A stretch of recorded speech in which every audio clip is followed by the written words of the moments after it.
Oke, dan kemudian di media juga Bung Karel mengatakan apa yang dilakukan oleh staf khusus milenial ini dapat dimaklumi. Dimaklumi oleh siapa? Begini, status ini kan pertama mereka milenial, yang kedua mereka datang dari latar belakang profesional. Ya, jadi dunia birokrasi itu dunia yang baru buat mereka, sehingga pakem-pakem dan aturan main mungkin mereka belum terlalu paham. Misalnya untuk kasus Andi Taufan ya menyurati camat secara langsung begitu tanpa melalui Kementerian Teknis yang membawahi dalam negeri, misalnya Mendagri begitu. Nah, Oke, jadi yang harus maklum itu siapa? Yang harus maklum itu pemerintah atau publik Anda minta untuk maklum? Ya, saya minta publik memaklumi. Meskipun ya ini tentu saja bukan berarti sebuah pembelaan. Artinya ya mereka karena ketidakpahaman ya melakukan kesalahan tersebut. Dan itu pun akhirnya kan sudah, kalau dari saudara Andi Taufan sudah meminta maaf secara terbuka. Sudah ditarik ya suratnya. Oke. Begini, pertanyaannya kemudian begini Bung Karel, ditegur itu karena menggunakan kop surat Seskap atau isinya? Ya, pertama menggunakan Seskap, ya. Yang kedua tentu saja menyurati camat langsung tidak mungkin karena itu harus berkoordinasi dengan Mendagri.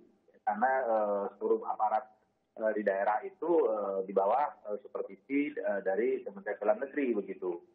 Jadi itu yang kesalahan. Dan mengenai substansinya, apakah ada konflik of interest, tentu saja ini perlu dikaji dulu ya lebih dalam karena saja mereka semua kan menandatangani fakta integritas. Ya, jadi perlu dikaji dulu ya. Oke. Yang mereka sudah sepakati. Nah, apakah ada pelanggaran atau tidak? Ini kita lihat secara lebih kesama begitu. Kita harus memaklumi karena mereka masih berusia muda sehingga banyak hal yang tidak mereka ketahui. Atau apakah publik bisa kita katakan, hey maklumi mereka masih muda? Angga? Ini bukan soal birokrasi, ini bukan soal ini soal integritas. Catat, saya ingin kita mencatat, ini soal integritas. Tanpa harus tahu soal birokrasi, dia tahu bahwa dia menulis, contohnya misalnya soal kartu prakerja gitu ya. Oke, itu dulu. Jadi buat Anda ini bukan soal birokrasi, bukan soal usia tua atau muda, laki perempuan, tapi ini soal integritas. Singkat Pak Alvin? Iya. Usia tidak ada kaitannya dengan hal ini. Mereka adalah orang-orang dewasa, terpelajar, dan dinilai Presiden sebagai orang-orang yang cakap untuk memberikan masukan, saran-saran kepada Presiden. Jadi jangan tersembunyi bahwa mereka ini anak muda, belum tahu ini dan itu. Anda cukup keras bersuara bahwa ini maladministrasi. Surat sudah ditarik, sudah ada permohonan maaf. Apakah ini menyelesaikan praktek maladministrasi yang dilakukan oleh staf khusus milenial Presiden? Ya, yang pertama dugaan maladministrasi ini kan melampaui kewenangan, kemudian dugaan menyalahgunakan wewenang atau pengaruh sebagai staf khusus Presiden kepada pejabat-pejabat struktural pemerintahan yaitu para camat. Dan ketiga adanya dugaan kepentingan konflik kepentingan. Nah, ini yang ini harus ditindaklanjuti, tidak hanya meminta maaf dan urusan selesai.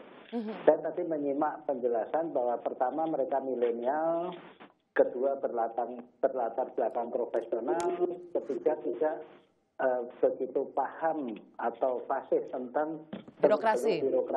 Ini sangat berbahaya karena mereka ini adalah orang-orang terdekat Presiden. Mereka yang memberi masukan kepada Presiden. Bagaimana mereka bisa mempertanggungjawabkan masukannya kalau mereka tidak paham bagaimana birokrasi itu bekerja. Apa saja etika-etika yang perlu diperhatikan ketika menjalankan roda pemerintahan. Ini sangat serius dan kita mempertanyakan kompetensi mereka.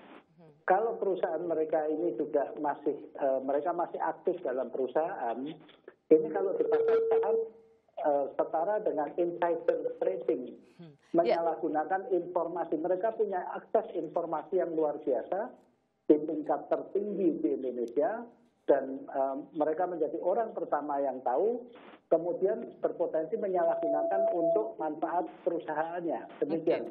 Oke. Jadi Anda ingin mengatakan bahwa meskipun surat ini sudah ditarik, ini tidak menyelesaikan isu paling mendasar soal adanya benturan kepentingan mereka yang berada di lingkar kekuasaan mengetahui informasi-informasi apa saja tentang kebijakan yang akan diambil dan kemudian menggunakan perusahaan atau bisnisnya untuk untuk mendapatkan proyek pemerintah. Itu ya, ini belum menyelesaikan persoalan substansinya.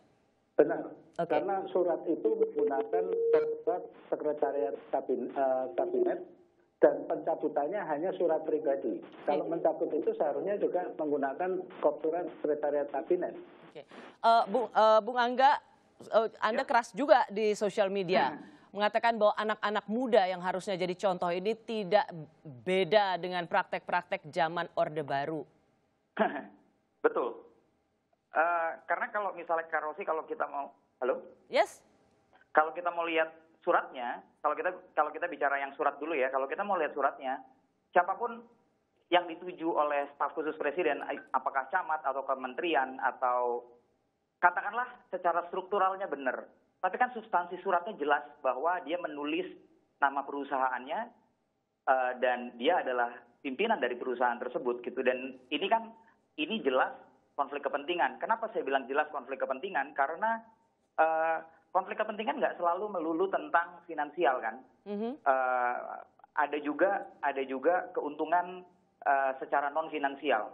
Apalagi seperti yang kita tahu hari ini data itu lebih mahal dibanding uang. Ada sebuah perusahaan teknologi bisa masih rugi tapi valuasinya luar biasa karena dia pegang data gitu. Dan dengan mereka ini ada di lingkar kekuasaan, mereka punya akses terhadap data. Dan buat saya hari ini itu yang jadi concern buat saya. Kalau misalnya dikatakan dalam surat klarifikasinya nggak ada loh APBN yang dipakai, ini malah dana CSR-nya. Mengapa Angga tidak melihat ini sebagai kontribusi anak muda yang ada di lingkar kekuasaan? Oke, kita mari berandai-andai. Suratnya dibuat tanggal 1 April dan surat permintaan maafnya dibuat tanggal 14 April. Kita berandai-andai bila surat ini tidak bocor ke publik. Apakah kita punya surat permintaan maaf tanggal 14 April? Dan penjelasan tentang dana dan segala macam baru ada di surat permintaan maaf, tidak ada di surat instruksi. Di surat instruksi jelas bahwa yang bersangkutan ingin jaringan di desa dan camat membantu programnya gitu kan. Dan kita nggak tahu intensinya apa. Kita bisa bilang bahwa perusahaannya menggunakan uang perusahaan. Tapi seperti yang saya bilang tadi, hari ini data jauh lebih penting dibanding perusahaan. Singkat saja dibanding uang.